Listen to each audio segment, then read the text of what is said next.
പുലരി മഞ്ഞിൽ മുങ്ങി നിൽക്കും സ്നേഹതാഴ്വാരം, ഹൃദയരാഗം നീട്ടിടും നീ സ്നേഹകൂടാരം.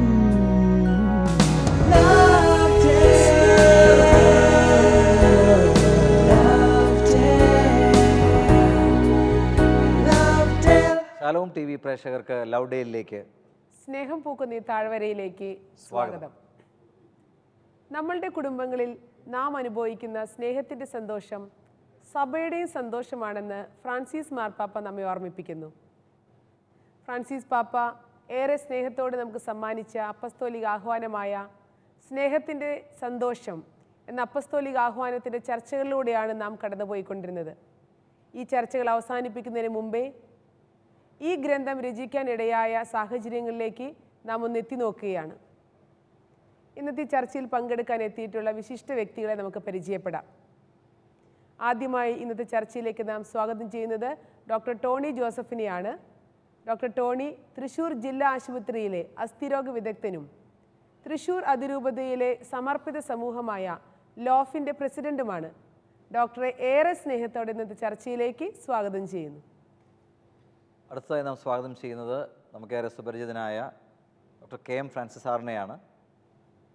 തൃശ്ശൂർ സെൻറ് തോമസ് കോളേജിൻ്റെ മുൻ വൈസ് പ്രിൻസിപ്പളും സുപ്രസിദ്ധ വചനപ്രഘോഷകനും എഴുത്തുകാരനുമായിരിക്കുന്ന ഡോക്ടർ KM ഫ്രാൻസിസ് സാറിനെ ഈ ചർച്ചയിലേക്ക് ഏറെ സ്നേഹത്തോടെ നമുക്ക് സ്വാഗതം ചെയ്യാം. അടുത്തതായി നാം സ്വാഗതം ചെയ്യുന്നത് സിസ്റ്റർ നീമ ഗ്രേസിനെയാണ്. സിസ്റ്റർ നീമ തിരുക്കുടുംബ സന്യാസിനി സമൂഹ അംഗവും ഏറെ വർഷങ്ങളായി കൗൺസിലിംഗ് രംഗത്ത് തൻ്റെ സ്തുത്യർഹമായ സേവനം കാഴ്ചവെക്കുകയും ചെയ്യുന്ന വ്യക്തിയാണ്. സിസ്റ്ററിനെ ഏറെ സ്നേഹത്തോടെ ഇന്നത്തെ ചർച്ചകളിലേക്ക് സ്വാഗതം ചെയ്യുന്നു. നാം ഇന്ന് ചർച്ച ചെയ്യുന്നത് പ്രധാനമായും കുടുംബങ്ങൾക്കൊരെഴുത്ത്.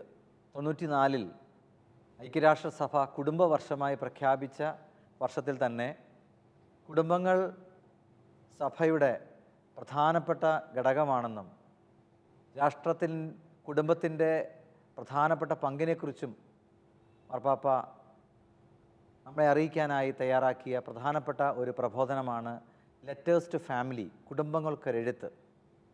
ജോൺ പോൾ മാർപ്പാപ്പ എഴുതിയ 94 എഴുതിയ ഈ പ്രബോധനത്തെക്കുറിച്ചാണ് ഇന്നത്തെ ചർച്ചയിൽ നമ്മൾ പ്രധാനമായും പങ്കുവയ്ക്കുന്നത്. ഒരിക്കൽ കൂടെ അവരെയും ഇന്നത്തെ ചർച്ചയിലേക്ക് സ്നേഹത്തോടെ സ്വാഗതം ചെയ്യുന്നു.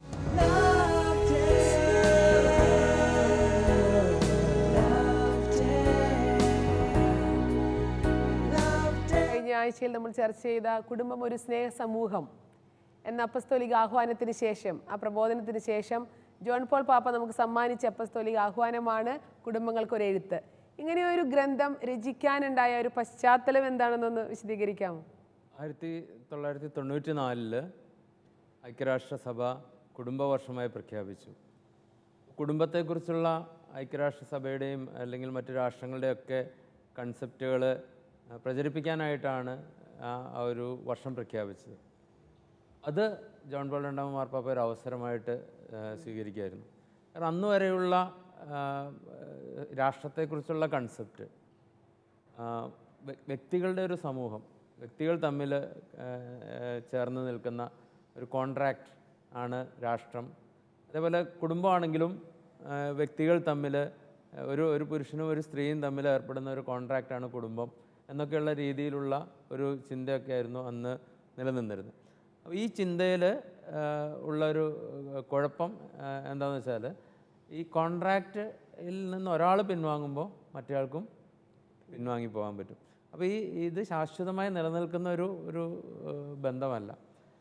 അപ്പോൾ ജോൺ പോൾ രണ്ടാമൻ മാർപ്പാപ്പ പ്രധാനമായും ഈ രേഖ രചിക്കാനുള്ള കാരണം, ഈ രാഷ്ട്രത്തിൻ്റെ അടിസ്ഥാനം, സഭയുടെ അടിസ്ഥാനം, അത് ഈ വ്യക്തികൾ തമ്മിൽ ഒരു ഉടമ്പടി നിലനിൽക്കുന്ന കുടുംബത്തിൽ നിന്നാണ് എന്ന് വ്യക്തമാക്കാനാണ്.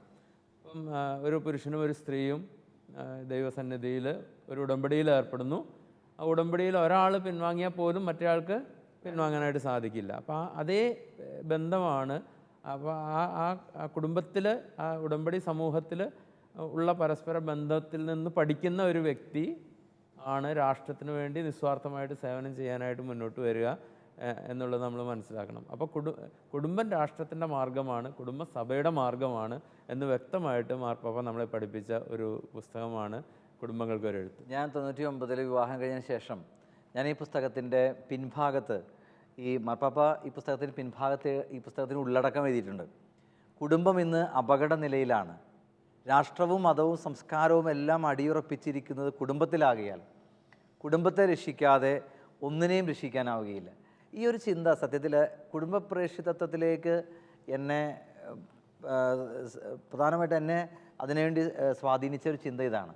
കുടുംബമാണ് അടിസ്ഥാനം. കുടുംബം തകർന്നാൽ എല്ലാം തകർന്നാണ് മാർപ്പാപ്പ ഇതിൽ പറയുന്നത്. അപ്പോൾ കുടുംബങ്ങൾ രക്ഷിക്കണമെന്നുള്ളൊരു ചിന്ത ശരിക്കും പറഞ്ഞാൽ കുടുംബ പ്രേക്ഷിത കേന്ദ്രവുമായി ബന്ധപ്പെട്ട് ഞാൻ അന്ന് മുതൽ 1999 ശേഷം 2000 മുതൽ ഞാൻ പ്രവർത്തിക്കാൻ ആരംഭിച്ചതിൻ്റെ ഒരു തുടക്ക ചിന്ത ഈ പുസ്തകത്തിൻ്റെ പിൻഭാഗത്ത് വായിച്ച ഈ ഉള്ളടക്കമാണെന്ന് പെട്ടെന്ന് ഈ സമയത്ത് ഓർത്തപ്പോൾ ഞാനൊന്ന് പറയുകയാണ്. മാഷിന് ഇതുമായി ബന്ധപ്പെട്ട് കൂടുതൽ കാര്യങ്ങൾ പങ്കുവയ്ക്കാനുണ്ടാകും. ഞാൻ ആ ടോണി ഡോക്ടർ പറഞ്ഞതിന്മേ ബിൽഡപ്പ് ചെയ്യാൻ ആഗ്രഹിക്കുകയാണ്. കാരണം ഈ രാഷ്ട്രീയ രംഗത്ത് പല ചിന്താരീതികളും പ്രബലമായി വളർന്നു വന്നിട്ടുണ്ട്. അതിലേറ്റവും പ്രബലമായ ചിന്ത റൂസോയുടെ സോഷ്യൽ കോൺട്രാക്റ്റ് തിയറിയാണ്. ഈ സോഷ്യൽ കോൺട്രാക്റ്റ് തിയറി അനുസരിച്ച് 2 എൻറ്റിറ്റിയാണ് ഒരു സമൂഹത്തിൽ നിലനിൽക്കണുള്ളൂ. ഒന്ന് വ്യക്തി, 2 രാഷ്ട്രം. വേറെ ഇടനില സമൂഹങ്ങൾക്കൊന്നും പ്രസക്തി റൂസോയുടെ സിദ്ധാന്തത്തിലില്ല. ഇപ്പം നമ്മൾ പ്രാർത്ഥന എത്തിക്കുമ്പോൾ പറയുന്ന ഒരു വാക്ക് വളരെ ഗൗരവമായ അർത്ഥമുള്ളതാണ്. കർത്താവായ ദൈവമേ. കർത്താവായ വെറും ദൈവം എന്നല്ല നമ്മൾ പറയുന്നത്, കർത്താവായ ദൈവം. അപ്പോൾ കർത്തൃത്വം എന്ന വാക്കിൻ്റെ അർത്ഥം എന്താണ്? വേണമോ വേണ്ടയോ എന്ന് തീരുമാനിച്ച് പ്രവർത്തിക്കാനുള്ള സ്വാതന്ത്ര്യമുള്ള വ്യക്തി എന്നാണ് കർത്താവ് എന്ന് പറഞ്ഞ അർത്ഥം. ഈ കർത്തൃത്വ സ്ഥാനം സമൂഹത്തിൽ ആർക്കൊക്കെയുണ്ട്? വളരെ പ്രബലമായ വാദം ഇതാണ്. ഈ കർത്തൃത്വ സ്ഥാനം വ്യക്തിക്കുണ്ട്, രാഷ്ട്രത്തിനുണ്ട്. പക്ഷേ കുടുംബത്തിന് കർത്തൃത്വ സ്ഥാനം ഇല്ല. അതുകൊണ്ടാണല്ലോ രക്ഷാകർത്താക്കൾ. ആ രക്ഷാകർത്താക്കൾ, കർത്തൃത്വം എന്ന് പറഞ്ഞാൽ അവർ ഒരു സബ്ജക്റ്റാണ്, അവരൊരു കർത്താവാണ്. ആര്? കുടുംബം എന്ന നിലയിൽ. അപ്പോൾ അങ്ങനെ വരുമ്പോൾ ഒരു പ്രധാന പ്രശ്നം, എൻ്റെ മക്കളെ എന്ത് പഠിപ്പിക്കണം, എൻ്റെ മക്കളെ എവിടെ പഠിപ്പിക്കണം, എൻ്റെ മക്കളെ എങ്ങനെ പഠിപ്പിക്കണം എന്നുള്ള കാര്യത്തിൽ ഇടപെടാനൊന്നും കുടുംബത്തിന് യാതൊരു അവകാശമില്ല. വ്യക്തിക്കുണ്ട്, അത് കഴിഞ്ഞാൽ പിന്നെ രാഷ്ട്രത്തിനുള്ള. അപ്പോൾ ഇവിടെ അങ്ങനെയുള്ള ഒരു ചിന്താധാര വരുമ്പോൾ ഒരു വലിയ പ്രശ്നമുണ്ട്. അങ്ങനെ ഒരു കോൺട്രാക്റ്റിലൂടെ, അതാണ് സാറ് പറഞ്ഞത്, കോൺട്രാക്റ്റിലൂടെയാണ് സമൂഹം ഉണ്ടാവണേ, കുടുംബം ഉണ്ടാവണേ. അപ്പോൾ കുടുംബത്തിലും വ്യക്തി മാത്രമേ ഉള്ളൂ. പക്ഷെ അതാണോ സൊസൈറ്റി ഉണ്ടാക്കുന്നത് എന്നതാണ് ഇതിലെ ഏറ്റവും പ്രധാനപ്പെട്ട ഒരു ചർച്ച. അപ്പോൾ കർത്തൃത്വത്തെക്കുറിച്ച് വ്യക്തമായി നമുക്ക്, കർത്താവ്, വ്യക്തി. അപ്പോൾ ഇവിടെ കുടുംബത്തിൻ്റെ കർത്തൃത്വത്തിൻ്റെ പ്രാധാന്യം എന്താണ്? ഇത് ആൾ പറയണത് ഒരു പ്രത്യേക രീതിയിലാണ്. കാരണം രാഷ്ട്രം എന്ന് പറയുന്നതും ദേശം എന്ന് പറയുന്നതും രണ്ടാണെന്നാണ് ആൾ അവതരിപ്പിക്കുന്നത്. ഒന്ന് നേഷൻ, മറ്റേത് സ്റ്റേറ്റ്.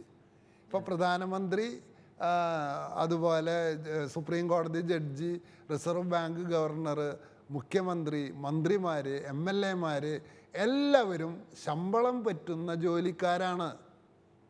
അല്ലാണ്ട് അവർ വെറുതെ പണിയെടുക്കുന്ന ആൾക്കാരല്ല. They are paid staff.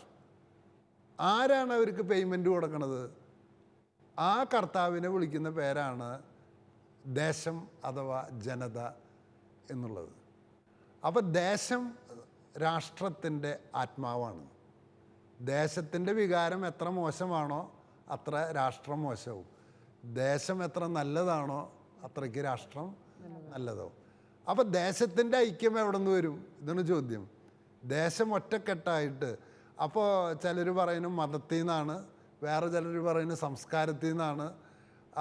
മാർപ്പാപ്പ പറയുന്നത് ഇവിടെ നിന്നൊന്നല്ല ദേശം വരുന്നത്. അപ്പോൾ വർഗത്തിൽ നിന്നാണ് ദേശം വരുന്നതെന്നാണ് ഹിറ്റ്ലർ പറഞ്ഞത്. വേറെ ചിലർ പറയുന്നത് മതത്തിൽ നിന്നാണ് ദേശം വരുന്നത്, വേറെ ചിലർ പറയുന്നത് സംസ്കാരത്തിൽ നിന്നാണ് ദേശം വരുന്നത്. മാർപ്പാപ്പ പറയുന്നത് ഇതിൽ നിന്നൊന്നല്ല ദേശം വരുന്നത്. പിന്നെ എവിടെ നിന്നാണ് ദേശം വരുന്നത്? ദേശം എന്നത് കമ്മ്യൂണിയനാണ്, കമ്മ്യൂണിറ്റി, ഒരൊറ്റ ജനത. ആ ഒരൊറ്റ ജനതയാണെങ്കിൽ ഓരോ വ്യക്തിനെയും നേരത്തെ റൂസോ പറഞ്ഞ സെൽഫ് ഇൻട്രസ്റ്റിൽ നിർത്താൻ പറ്റില്ല എന്ന്. ഇപ്പോൾ ഒരു ഉദാഹരണം ചോദിക്കുകയാണെങ്കിൽ, നമ്മൾ വാഹനം ഓടിക്കുന്നു, ഓരോരുത്തരും ഓരോരുത്തരുടെ ഇഷ്ടം പോലെ വാഹനം ഓടിച്ചാൽ എന്തായിരിക്കും അവസ്ഥ? അത് കൂട്ടിയിടിക്കും. അപ്പോൾ ഹാർമണി ഉണ്ടാവണമെങ്കിൽ എന്ത് ചെയ്യണം? നാം ഒരു യൂണിവേഴ്സൽ നിയമത്തിന് വിധേയരാകണം. അപ്പോൾ എൻ്റെ താല്പര്യങ്ങൾക്കപ്പുറത്ത് ഒരു പൊതു നിയമത്തിന് വിധേയമാകാനുള്ള പരിശീലനം എത്ര കിട്ടിയോ ആ സമൂഹത്തിനെയാണ് മാർപ്പാപ്പ സിവിലൈസ്ഡ് സൊസൈറ്റി എന്ന് വിളിക്കുന്നത്. ഈ പരിശീലനം കിട്ടേണ്ട സ്ഥലം, ആ പരിശീലനത്തിൻ്റെ പ്രക്രിയനെ വിളിക്കുന്നതാണ് കൾച്ചർ. ആ പരിശീലനം, അതായത് എനിക്കപ്പുറത്ത് സമൂഹമുണ്ടെന്ന ആ പരിശീലനത്തിൻ്റെ കേന്ദ്രമാണ് കുടുംബം. അതുകൊണ്ട് കുടുംബം തകർന്നാൽ, ഇപ്പോൾ ആണും പെണ്ണും ചേർന്നാൽ കുടുംബമാവില്ലേ? ഹൈഡ്രജനും ഓക്സിജനും ചേർന്നാൽ വെള്ളമാകുന്നു. അത് അതിനേക്കാൾ അപ്പുറത്താണത്. അതുപോലെ ആണും പെണ്ണും ചേർന്ന് തങ്ങളുടെ സ്വകാര്യ താല്പര്യങ്ങളെ നിഹനിച്ചിട്ടാണ് അവരൊരു കുടുംബമായിട്ട് തരുന്നത്.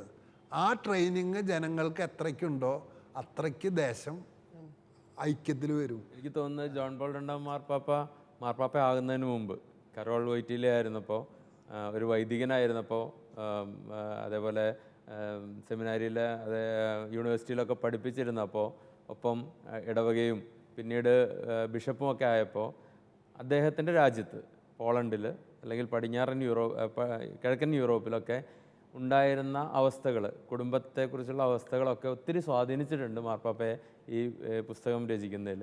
അന്ന് അദ്ദേഹം ഒത്തിരി കുടുംബങ്ങളുടെ സഹയാത്രികനായിരുന്നു. പ്രത്യേകിച്ച് അദ്ദേഹത്തിൻ്റെ സ്റ്റുഡൻസിൻ്റെ, അദ്ദേഹത്തിൻ്റെ സഹപ്രവർത്തകരുടെയൊക്കെ കുടുംബങ്ങളുടെ സഹയാത്രികനായിട്ട് മാർപ്പാപ്പയ്ക്ക് ലഭിച്ച അനുഭവ സമ്പത്ത്, പ്രത്യേകിച്ച് അവിടെ ഉണ്ടായിരുന്ന സാഹചര്യങ്ങൾ, കുടുംബത്തിലെ ഭാര്യയും ഭർത്താവും ഒന്നിച്ചു വരാൻ പോലും സ്റ്റേറ്റ് സമ്മതിക്കാതിരുന്ന ഒരു കാലഘട്ടത്തിൽ രണ്ടുപേർക്കും 2 ഡ്യൂട്ടി സമയം കൊടുക്കും. അപ്പോൾ അങ്ങനെ ഷിഫ്റ്റിനും അങ്ങനെയുള്ള പ്രക്രിയകളൊക്കെ നടന്നിരുന്ന കാലത്ത് ഇന്നും അത്തരം പ്രവണതകൾ ഇന്ന് ഏറെയുണ്ട്. അപ്പം ആ ഒരു ബാക്ക്ഗ്രൗണ്ടിൽ ഈ കുടുംബങ്ങളെ അനുയാത്ര ചെയ്ത മാർപ്പാപ്പയുടെ അനുഭവ സമ്പത്ത് നമുക്ക് ഈ പുസ്തകത്തിൽ ശരിക്ക് അല്ല, അതുകൊണ്ടാണ് മാർപ്പാപ്പ പ്രത്യേകം പറയുന്നത്, കുട്ടീനെ വളർത്തുക അത് രാഷ്ട്രത്തിന് പറ്റിയ പണിയല്ല, അത് പ്രൊഫഷണൽസിന് പറ്റുന്നതല്ല. ഒരമ്മയ്ക്ക് മാത്രമേ കുട്ടീനെ വളർത്താൻ കഴിയുള്ളൂ. യഥാർത്ഥത്തിൽ അനാഥാലയങ്ങളിൽ വളരുന്ന കുട്ടികളുടെ വ്യക്തിത്വത്തിൻ്റെ പ്രശ്നം എന്താണ്? അവർക്ക് അമ്മയില്ല. അതിനെ പകരം വയ്ക്കാനാണ് പുതിയ SOS പോലത്തെ സംവിധാനങ്ങൾ ഉണ്ടാക്കിയത്. കാരണം അമ്മയില്ലാതെ അനാഥകൾ വളരരുത്. SOS വില്ലേജുകളിലൊക്കെ ഒരു അമ്മയുണ്ട്, അമ്മ. അപ്പോൾ ഈ അമ്മ എന്ന് പറയുന്നത് മനഃശാസ്ത്രം സമ്മതിച്ചിട്ടുള്ളതാണ്. അപ്പോൾ ഈ അമ്മയ്ക്ക് പകരം വയ്ക്കാൻ ഒന്നുമില്ല എന്നും, അമ്മ എത്ര വലിയ ജോലിക്കാരിയാണെങ്കിലും അമ്മ എന്ന റോള് ചെയ്യുന്നില്ലെങ്കിൽ ഈ ഒരു സിറ്റിസണായിട്ട് അവനെ വളർത്തുന്ന, അതായത് സിറ്റിസൺ എന്ന് പറഞ്ഞാൽ സാർവത്രിക നിയമങ്ങളെ, സിവിലൈസേഷൻ. അപ്പോൾ സാർവത്രിക നിയമങ്ങളെ അനുസരിക്കുന്ന ഒരു മനുഷ്യനായിട്ട് അവനെ വളർത്തുന്ന സാംസ്കാരിക വളർത്തുകേന്ദ്രമാണ് കുടുംബം.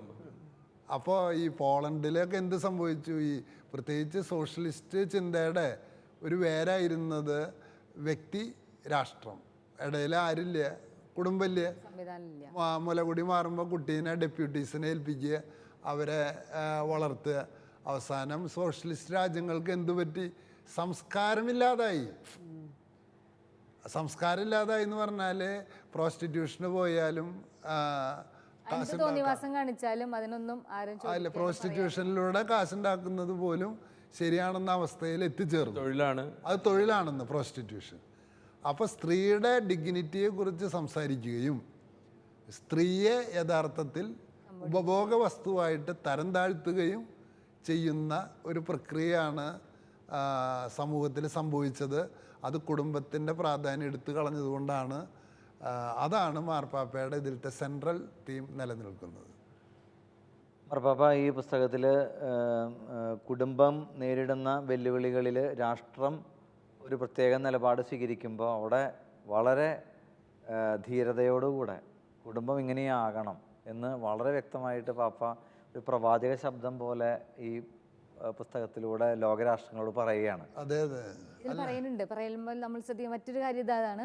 അതായത് കുടുംബത്തിലെ പരിശീലനവും കാര്യങ്ങളും എത്രമാത്രം നന്നാവുന്നുവോ അത്രമാത്രമാണ് കുടുംബത്തിൻ്റെ ചുറ്റുമുള്ള ചെറിയ സമൂഹം, തുടർന്ന് അതിൻ്റെ മുന്നിലേക്കുള്ള സമൂഹം, ഒരു രാഷ്ട്രം അല്ലെങ്കിൽ ഒരു ദേശം അതിൻ്റെ പൂർണ്ണതയിൽ വളർന്ന് വലുതാവുള്ളൂ. അപ്പോൾ രാജ്യം അല്ലെങ്കിൽ ദേശം എത്രയോ നന്നാവണമോ അത് കുടുംബം നന്നാവണം. അവിടെ വീഴ്ച സംഭവിച്ചു കഴിഞ്ഞാൽ ബാക്കിയുള്ള എല്ലാ സംവിധാനങ്ങളും തരിപ്പണമാവുന്ന ഈ കുടുംബം നന്നാവണം എന്ന് പറയുമ്പോൾ അതിലെന്താണ് നല്ലതെന്ന് പലർക്കും അറിയുന്നില്ല എന്ന് സിസ്റ്റർ പറഞ്ഞ ആ പോയിന്റിൽ. അപ്പോൾ അതുകൊണ്ട് അതിനെ കുറച്ചും കൂടി പറഞ്ഞാൽ വ്യക്തി താല്പര്യങ്ങളെ നിഹനിച്ചുകൊണ്ട് സമൂഹ താല്പര്യങ്ങളിലേക്ക് വളരാനുള്ള ഒരു പരിശീലനം കിട്ടിയ ആളുകൾക്ക് മാത്രമേ നല്ല പൗരന്മാരായി ജീവിക്കാൻ പറ്റുള്ളൂ. അല്ലെങ്കിൽ അവർ രാഷ്ട്രം എനിക്കൊന്നും തന്നില്ല, ഇന്ത്യ രാജ്യം എനിക്കൊന്നും ചെയ്തു തരുന്നില്ല, രാജ്യം.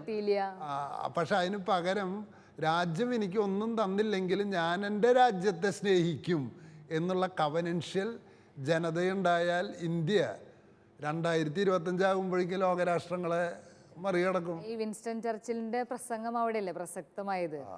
രാജ്യം നിനക്ക് എന്ത് തരുന്നു എന്നുള്ളതല്ല, നിനക്ക് രാജ്യത്തിന് എന്ത് നൽകാൻ കഴിയും എന്നതാണ് രാജ്യത്തിന്റെ പുരോഗതിയെ നിർണ്ണയിക്കുന്ന പ്രധാന ഘടകം എന്ന്.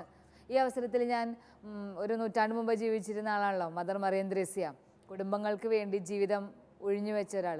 അന്നത്തെ പുത്തഞ്ചിറ ഗ്രാമം അങ്ങനെയുള്ള സ്ഥലങ്ങളിലൊക്കെ മദ്യപാനത്തിനും അന്ധവിശ്വാസങ്ങൾക്ക് അടിമപ്പെട്ട ഒത്തിരി കുടുംബങ്ങൾ വലുതായി. സ്വന്തം കുടുംബത്തിൽ തന്നെ മറിയം ത്രേസ്യമ്മയ്ക്ക് അങ്ങനെ ഒരു അനുഭവം ഉണ്ടായിരുന്നു.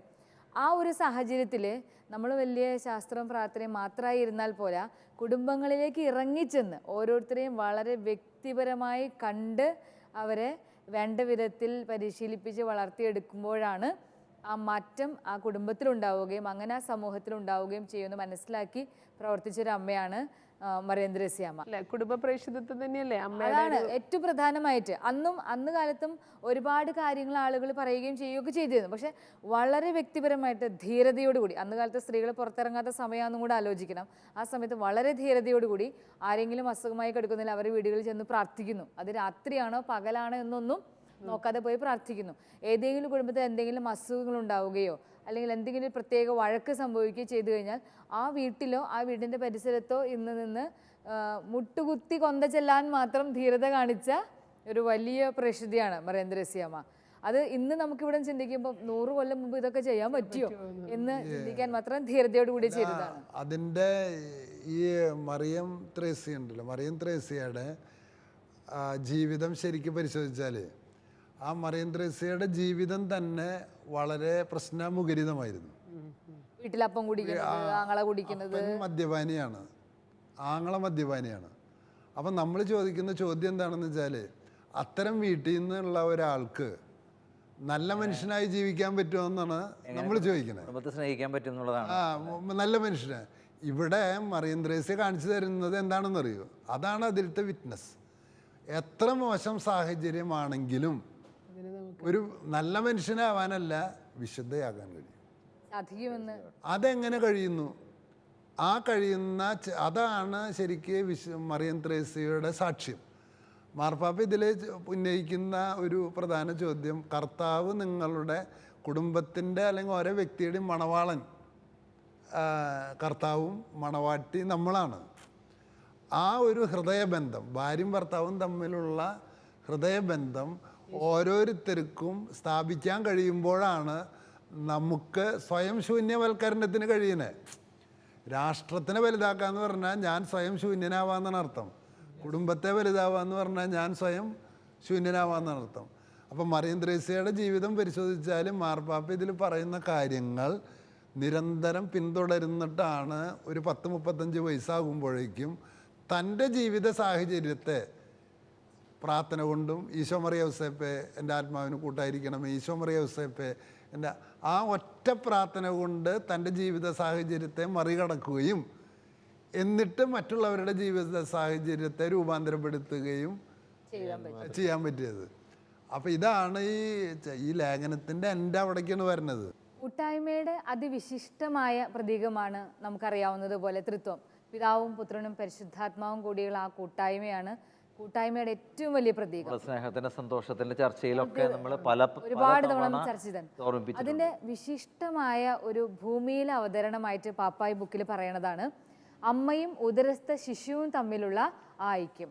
അവർ തമ്മിലുള്ള കൂട്ടായ്മ രക്തബന്ധത്തിലും കൂടിയുള്ള കൂട്ടായ്മയാണ്. മറ്റുള്ളവരുമായിട്ട് ബന്ധം കൂടി രക്തബന്ധത്തിൻ്റെ കൂട്ടായ്മ അതിവിശിഷ്ടമായിട്ട് ആ ഉദരസ്ഥ ശിശുവിനെ വഹിക്കുന്ന അമ്മയും കുഞ്ഞും തമ്മിലുണ്ടെന്ന് പാപ്പ അതിൽ വ്യക്തമായിട്ട് നമ്മളോട് പറയുന്നുണ്ട്.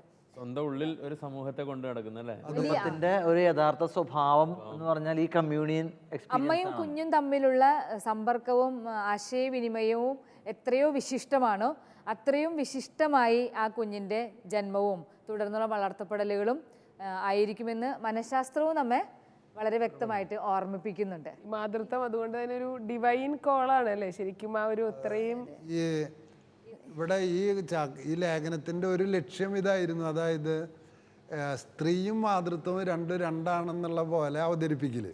ഇന്ന് നമ്മൾ കാണുന്ന വലിയൊരു അപകടം അമ്മയാകാനുള്ള വിളിയിൽ നിന്നും സ്ത്രീ വ്യക്തിത്വങ്ങൾ പിന്മാറുന്നു എന്നുള്ളതാണ്. യഥാർത്ഥത്തിൽ അമ്മയാകുമ്പോഴാണ് അതിൻ്റെ ആ വിളി പൂർണ്ണമാകുന്നതെന്ന് നമുക്കറിയാം. ഇപ്പോൾ സന്യാസത്തെക്കുറിച്ച് പറയുകയാണെങ്കിൽ തന്നെ ആത്മീയ മാതൃത്വം ഏറ്റെടുക്കാൻ ധീരതയുള്ളവരാണ് യഥാർത്ഥ സന്യാസിനികൾ. നിങ്ങൾക്ക് ഓർമ്മയുണ്ടാവും പണ്ട് കാലത്ത് സിസ്റ്റേഴ്സിനെ ആരും സിസ്റ്റർ എന്നല്ല വിളിക്കാറ്. അമ്മ അവിടെ ഉണ്ടോ, ഈ അമ്മ ഇവിടെ ഉണ്ടോ. അപ്പോൾ ഞാൻ എൻ്റെ പഠനകാലത്ത് അന്ന് ഞാൻ ജൂനിയർ സിസ്റ്റർ ആയിരിക്കുമ്പോൾ ഈ കൊല്ലം വഴിയുള്ള യാത്ര പോകുമ്പോൾ അവരെന്നെ വിളിക്കാറുണ്ട് അമ്മേ. അന്ന് എനിക്ക് 23 വയസ്സുള്ളൂ. പക്ഷെ അവരെന്നെ അമ്മ എന്ന് വിളിക്കുമ്പോൾ ഞാൻ എന്തെന്നില്ലാത്ത വലിയൊരു അനുഭൂതി കൂടെ കടന്നു പോയിരുന്നു. കാരണം ആ ആത്മീയ മാതൃത്വം ഏറ്റെടുക്കാനുള്ള വലിയ വെല്ലുവിളി ഏറ്റെടുത്തതാണ് എൻ്റെ ജീവിതം എന്നുള്ളൊരു ഉറപ്പ് എനിക്കന്ന് ഉണ്ടായിരുന്നത് കൊണ്ടാണ്. മറ്റ് സിസ്റ്റേഴ്സ് ചിലപ്പോൾ എന്നെ കളിയാക്കുമായിരുന്നു, ഓ ഇത്രയും കൊച്ചിനെ എന്തിനാ അമ്മ എന്ന് വിളിക്കണേ എന്നോർത്തിട്ട്. പൗലോസ്ലീഹയുടെ ഒരു വാചകം ഇങ്ങനെയാണ്, സ്ത്രീ മാതൃത്വത്തിലൂടെ രക്ഷ പ്രാപിക്കുന്നു. എഴുതിയ ലേഖനത്തിൽ നമ്മളത് വായിക്കുന്നുണ്ട്. അതുകൊണ്ട് ഈ കന്യകാ സങ്കല്പത്തിൽ നിന്ന് വളരെ വ്യത്യസ്തമായ ഒരു സങ്കല്പം മറിയത്തിന് സഭ നൽകുന്നുണ്ട്. കാരണം മറിയത്തിനെ സഭ മാതാവ് എന്ന വാക്കിലാണ് അറിയപ്പെടുന്നത്. അമ്മയുടെ കൂടെ, അതായത് മറിയത്തിൻ്റെ കൂടെ എപ്പോഴും യേശുവുണ്ട്. അത് നിങ്ങൾ സുവിശേഷം പരിശോധിച്ചാൽ ഈ കാര്യം കാണാം. അവർ അമ്മയോടൊപ്പം ഉണ്ണിയായ യേശുവിനെ കണ്ട് ആരാധിച്ചു. അങ്ങനെയാണ് ആ സ്റ്റേറ്റ്മെന്റ് തന്നെ. യേശു അവിടെ ഉണ്ടായിരുന്നു, അമ്മ അവിടെ ഉണ്ടായിരുന്നു, മറിയം അവിടെ ഉണ്ടായിരുന്നു, യേശുവും വിളിക്കപ്പെട്ടിരുന്നു. അപ്പോൾ ശരിക്കും അങ്ങനെയാണ് പറയുന്നത്. കാനായിലെ കല്യാണത്തിന് പോലും, കാനായിലെ കല്യാണത്തിന്, കുരിശുമരണത്തില്, എല്ലായിടത്തും. അതായത് അപ്പോൾ പൂജരാജാക്കന്മാർ വന്ന് കാണുന്നത് പോലും അമ്മയായ മറിയത്തോടൊപ്പം അവർ ഉണ്ണിയെ ആരാധിച്ചു. കല്യാണത്തിന് വിളിക്കുമ്പോൾ അമ്മയായ മറിയത്തോടൊപ്പം അവൻ വിവാഹത്തിന് പോയി. കുരിശുമ്മ അമ്മയായ മറിയത്തോടൊപ്പം കണ്ടു. സഹ്യോൻ ഊട്ടുശാലയിലെ അമ്മയായ മറിയത്തോടൊപ്പം. അപ്പോൾ ഈ അമ്മ അതുകൊണ്ടാണ് മാർപ്പാപ്പ ഒരിക്കൽ പറഞ്ഞത്, യൂറോപ്പിൻ്റെ രോഗത്തിനുള്ള ചികിത്സ എന്ന് പറയുന്നത് മാതാവായ മറിയമാണെന്ന്. കാരണം അത് ഒരു സ്നേഹത്തിൻ്റെ സിമ്പലാണെന്ന്. അതുകൊണ്ടാണ് മാർപ്പാപ്പ ഇതിൽ മാതൃത്വ ധീരതയാണ്, അല്ലെങ്കിൽ തുടർന്നുള്ള മാർപ്പാപ്പയുടെ പ്രബോധനങ്ങളിലൊക്കെ മാതൃത്വത്തെ വലിയ ഒരു ധീരതയുള്ളവർക്ക് പറഞ്ഞിട്ടുള്ളതാണ് മാതൃത്വം എന്ന്. അല്ല, ഇതില് മാർപ്പാപ്പ പറയുന്നത് അമ്മമാർ ഏറ്റെടുക്കുന്ന ഈ ധീരമായ ഈ കഠിന അധ്വാനത്തിൻ്റെ മുന്നിൽ ഞാൻ എൻ്റെ ശിരസ് നമിക്കുന്നു എന്നാണ് ഇതിലെഴുതിയിട്ടുള്ളത്. കാരണം അപ്പോൾ മാതൃത്വം, അപ്പോൾ ഈ മാതൃത്വത്തിന് എവിടെ നിന്നാണ് സോഴ്സ് എന്നുള്ളതാണ് ചോദ്യം. അമ്മമാർക്കായാലും സ്ത്രീയെ ബഹുമാനിക്കാനായിട്ട് പുരുഷന് എവിടെ നിന്നാണ് ഒരു കഴിവ് ലഭിക്കുക?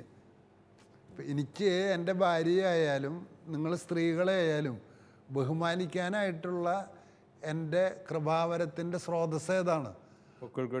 അല്ല, അതൊന്ന്. രണ്ട്, അതിനൊരു മാതൃക നൽകുന്നത് ഈ ഔസേപ്പിതാവ് എങ്ങനെ മറിയത്തെ ബഹുമാനിക്കുന്നു. അല്ലെങ്കിൽ എന്നിട്ട് അതിൽ പറയുന്നത് ഏറ്റവും മനോഹരമായ സ്നേഹത്തിൻ്റെ അമ്മ. ഏറ്റവും മനോഹരമായ സ്നേഹത്തിൻ്റെ അമ്മ എന്ന് പറയുന്നത് അവൾക്ക് കുടുംബജീവിതത്തിൻ്റെതായ യാതൊരു സന്തോഷമില്ല, എന്നിട്ടും ആ കുഞ്ഞിൻ്റെ സഹനത്തിൽ അവൾ പാർട്ടിസിപ്പേറ്റ് ചെയ്യാണ്. അപ്പോൾ ആ മറിയത്തിൽ നിന്നാണ് കുടുംബങ്ങൾക്ക് ആ സ്നേഹം ലഭിക്കേണ്ടത് എന്ന് കാണിച്ചു തരാം. അപ്പോൾ അതിൽ പറയുന്നത് ഇന്നത്തെ ലോകത്തിലെ കുടുംബങ്ങളുടെ എല്ലാ പ്രശ്നങ്ങൾക്കും ഉള്ള മറുമരുന്ന് സിവിലൈസേഷൻ ഓഫ് ലവ്. അതെ, സ്നേഹത്തിൻ്റെ സംസ്കാരം. അതിൻ്റെ പ്രധാന പ്രശ്നം ഡോക്ടറെ, അതായത് റിലേഷൻഷിപ്പ് കോൺട്രാക്റ്റ് ആണോ ലവ് ആണോ എന്നുള്ളത് വലിയ ചോദ്യമാണെന്ന്. അത് നമ്മൾ നമ്മുടെ വായനയ്ക്ക് അപ്പുറത്ത് കിടക്കുന്ന യൂറോപ്യൻ തത്വചിന്തയിലെ ചിന്തകന്മാർ മുഴുവൻ പറയണത് സ്നേഹത്തിന് ബന്ധങ്ങളെ സൃഷ്ടിക്കുന്നതിൽ യാതൊരു പ്രസക്തിയുമില്ല. ബന്ധങ്ങളെ സൃഷ്ടിക്കുന്നത് കരാറുകളാണ്. ഞാൻ ഒരു വ്യക്തി, നിങ്ങളൊരു വ്യക്തി, അങ്ങനെയുള്ള കരാറുകളിലാണ് ബന്ധം ഉണ്ടാവുന്നത്. പക്ഷെ സഭ പറയണത് കരാറിന് ബന്ധത്തെയോ ദേശത്തെയോ രാഷ്ട്രത്തെയോ നിർമ്മിക്കാൻ സാധിക്കില്ല, സ്നേഹത്തിന് മാത്രമേ കഴിയുള്ളൂ. ഈ ഒരു യുദ്ധമാണ് ഈ പഠനത്തിൻ്റെ culture of life, culture of love. ഈ പരിശുദ്ധ അമ്മയുടെ സ്നേഹത്തിൽ പങ്കുചേരുന്ന ഒരുപാട് അമ്മമാരെ ഉണ്ടെന്ന് തോന്നുന്നില്ലേ, നമ്മൾ അവരുടെ മുമ്പിൽ നമിക്കുന്നു. അതായത് ഈ എന്താ പറയുക, ഞാൻ സത്യം പറഞ്ഞാൽ എൻ്റെ ഭാര്യയെ ഏറ്റവും അധികം സ്നേഹിക്കുന്നത് ഈ കുഞ്ഞുങ്ങളെ വളർത്തുന്നതിലുള്ള. ഭാര്യയെ ശരിക്കും മലയാളത്തിൽ പലരും ഒരു കുഞ്ഞ് ജനിച്ചു കഴിഞ്ഞാൽ പിന്നെ അവളെ വിളിക്കുന്നത് എടി അല്ലെങ്കിൽ സ്നേഹത്തോടെ ഉള്ള വാക്കുകളെക്കാൾ അപ്പുറം അമ്മയെന്നാണ് അല്ലേ? ഭർത്താവ് ഭാര്യയെ വിളിക്കുന്ന പോലും അതെ അതെ മക്കളുടെ അമ്മേ, മക്കളുടെ അമ്മ. അതെ അതെ, അങ്ങനൊരു പ്രയോഗം തന്നെ ഉണ്ട്. എനിക്ക് തോന്നുന്നു കുടുംബം ആക്രമിക്കപ്പെടുമ്പോഴെല്ലാം സഭ കാലാകാലങ്ങളിൽ ഇടപെടുന്നു. ഇത് പരിശുദ്ധ പാപ്പ രാഷ്ട്രം കുടുംബത്തിൻ്റെ ചില നിർവചനങ്ങൾ കൊണ്ടുവരികയും അല്ലെങ്കിൽ രാഷ്ട്രം ഈ സ്നേഹത്തിൻ്റെ ഈ സംസ്കാരത്തിൽ നിന്ന് അകന്നു പോവുകയും ചെയ്യുമ്പോൾ വളരെ കൃത്യമായി പാപ്പ ഈ കുടുംബത്തിൻ്റെ സ്വഭാവത്തെ അവതരിപ്പിക്കുകയും കുടുംബത്തെ രക്ഷിക്കാനുള്ള മാർഗങ്ങളെ ഈ കുടുംബങ്ങൾക്ക് എഴുത്ത് എന്ന മാർപ്പാപ്പ പറയണത് രാഷ്ട്രത്തിന് അതുകൊണ്ട് കുടുംബത്തെ സഹായിക്കാനും നിലനിർത്താനുള്ള കടമയുണ്ടെന്നാണ്. കുഞ്ഞുങ്ങളുടെ എണ്ണം തീരുമാനിക്കാനോ അത് അങ്ങനത്തെ കാര്യങ്ങൾക്കൊന്നും ഇടപെടാതെ സഹായിക്കുക, അതാണ്. നമ്മൾ കുഞ്ഞുങ്ങളെ സ്വീകരിക്കുമ്പോൾ, മാതാപിതാക്കളെ സ്വീകരിക്കുമ്പോൾ ദൈവത്തിന് വേണ്ടി കൂടെയാണ് നമ്മളൊരു കുഞ്ഞിനെ സ്വീകരിക്കുന്നത്. ഇതിൽ പാപ്പ പറയുന്നൊരു ഭാഗം വായിച്ചുകൊണ്ട് ഞാൻ ഈ ചർച്ച അവസാനിപ്പിക്കുകയാണ്. എൻ്റെ അവസാനത്തെ വിധി പ്രസ്താവനയുമായി ബന്ധപ്പെട്ടാണ് നമ്മൾ വായിക്കുക. വിധിയാളൻ സഭയുടെയും മനുഷ്യവംശത്തിൻ്റെയും മണവാളനാണ്. അതുകൊണ്ടാണ് തൻ്റെ വിധി പ്രസ്താവിക്കുമ്പോൾ ഇങ്ങനെ പറയുന്നത്: എൻ്റെ പിതാവിനാൽ അനുഗ്രഹിക്കപ്പെട്ടവരെ വരുവിൻ, എന്തെന്നാൽ എനിക്ക് വിശന്നു, നിങ്ങൾ ഭക്ഷിക്കാൻ തന്നു, എനിക്ക് ദാഹിച്ചു, നിങ്ങൾ കുടിക്കാൻ തന്നു, ഞാൻ പരദേശിയായിരുന്നു, നിങ്ങൾ എന്നെ സ്വീകരിച്ചു, ഞാൻ നഗ്നനായിരുന്നു, നിങ്ങൾ എന്നെ ഉടുപ്പിച്ചു. എന്നിട്ട് പാപ്പ തുറന്നു പറയാണ്, തീർച്ചയായും ഈ ലിസ്റ്റ് ഇനിയും ദീർഘിപ്പിക്കാവുന്നതാണ്. വിവാഹ ജീവിതത്തെയും കുടുംബജീവിതത്തെ സംബന്ധിച്ച പ്രസക്തങ്ങളായ വേറെ അസംഖ്യം പ്രശ്നങ്ങളെ ഇവയോട് കൂട്ടിച്ചേർക്കാനും കഴിയും. അവിടെ താഴെ കാണും വിധമുള്ള പ്രസ്താവനകൾ കാണും. ഇനിയും പിറക്കാത്ത ശിശുവായിരുന്നു ഞാൻ, ജനിക്കാൻ അനുവദിച്ചുകൊണ്ട് നിങ്ങളെന്നെ സ്വാഗതം ചെയ്തു. ഞാൻ പരിത്യക്തനായ ശിശുവായിരുന്നു, നിങ്ങളെൻ്റെ കുടുംബമായി തീർന്നു.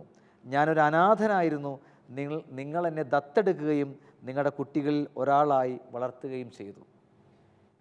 ഈ ചർച്ചകൾ നമ്മൾ സമാപനത്തിലേക്ക് വരുമ്പോൾ കുടുംബം നേരിടുന്ന വെല്ലുവിളികളിൽ മാർപ്പാപ്പയുടെ പ്രവാചക ശബ്ദമായി ഈ പുസ്തകത്തെ നമ്മൾ കാണുകയായിരുന്നു.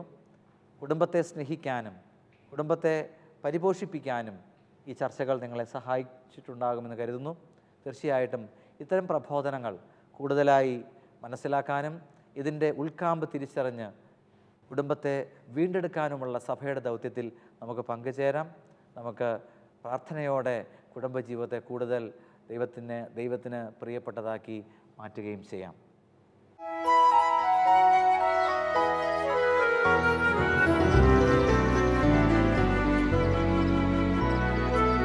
പുലരി മഞ്ഞിൽ മുങ്ങി നിൽക്കും സ്നേഹതാഴ്വാരം, ഹൃദയരാഗം നീട്ടിടും നീ സ്നേഹകൂടാരം.